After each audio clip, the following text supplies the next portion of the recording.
Hi friends, welcome to Radhika's world. నేను ఈరోజు dry fruits milk shake చేయబోతున్నా. రండి ప్రాసెస్ చూసేద్దాం.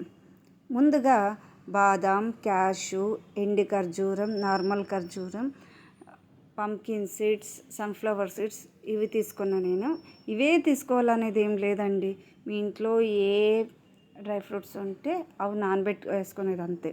ఇవన్నీ కూడా నానబెట్టేసుకోవాలి, నైటే నానబెట్టేసుకోవాలి. నైట్ నానబెట్టేసుకుని మార్నింగ్ ఇలా ఉంటుంది చూడండి.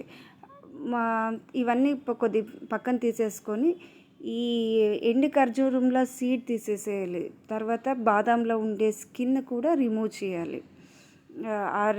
రిమూవ్ చేయకుంటే డైజెషన్ ప్రాబ్లం అవుతుంది స్కిన్ రిమూవ్ చేయకపోతే. దీంతోపాటు కొంచెం బెల్లం కూడా యాడ్ చేసుకోవాలి. బెల్లం అనేది ఆప్షనల్, లేదంటే హనీ కూడా యాడ్ చేసుకోవచ్చు.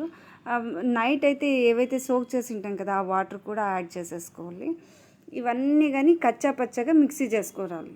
తర్వాత ఒక cup of milk, coffee cup milk add చేసి మళ్ళీ బ్లెండ్ చేయాలి.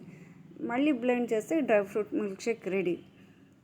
టేస్ట్ అయితే నెక్స్ట్ లెవెల్ అనొచ్చు.